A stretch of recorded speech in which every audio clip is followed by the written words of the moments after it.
Hi, I'm Brian Lally, the union rep with PSU-AAUP, and I'm here today to talk about the two different types of bargaining that exist. One is traditional bargaining, and one is interest-based bargaining, sometimes called in shorthand IBB. In fact, it's usually referred to as IBB, stands for interest-based bargaining. So, these two approaches are very distinct from each other. There's some overlap, but it's important to understand how the two approaches work.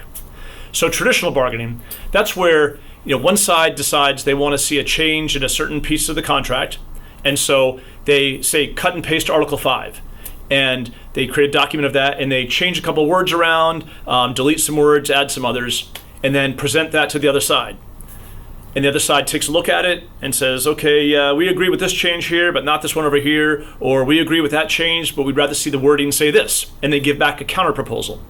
And those proposals go back and forth until the parties can refine the language down to a place where they agree on everything in that article, and then they sign off on it and move on to the next one. There can also be times when, as I've mentioned in previous videos, that the other side doesn't have to agree to change anything in an article. So let's say the union presents Article 5 and different changes they want to see. Management, if they don't want to change anything, their response as a counter proposal would be what's called current language. Current language means just what it sounds like. We want to see the current language that's in the contract stay that way. We don't want any changes to Article 5. So that can happen as well. But if you are in a place where there is some room to negotiate these things, it's the proposals going back and forth, once again refining the language, distilling it down to a place where the parties can agree. So pretty simple, pretty cut and dried. I'll give you an example. Let's say COVID becomes a health issue on campus again, or a big health issue. And staff are concerned about safety and health. So maybe the proposal will say, in every office there will be an air purifier and there will be 6-foot distances marked on the floor of every workplace.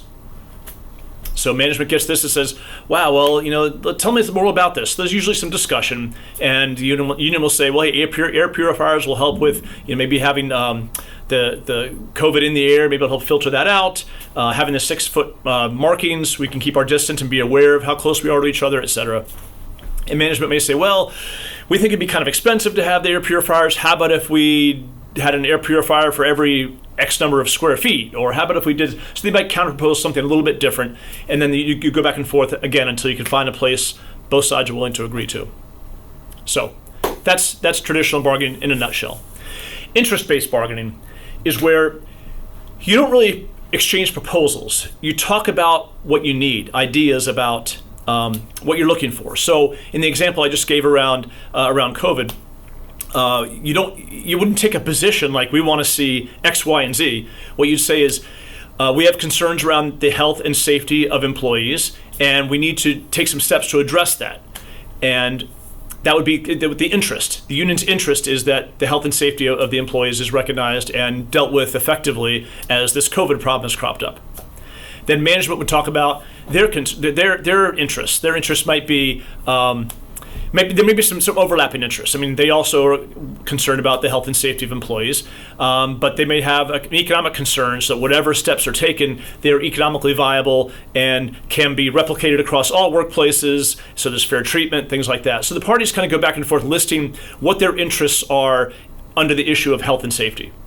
And then what the parties try to do is find those places where those interests overlap and meet, or where each side can meet the interests of the other by taking certain steps.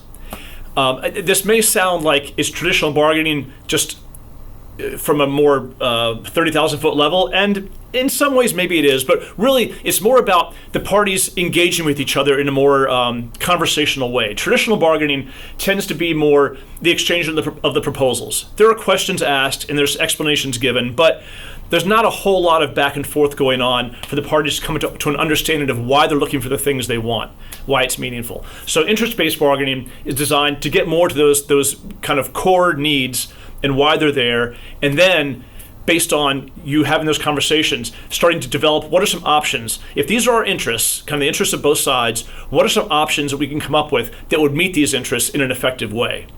And so IBB kind of runs its course that way. So it's more process driven, and there's certain kind of language difference. Like again, you don't give positions in interest-based bargaining. You give interests. So a little different that way.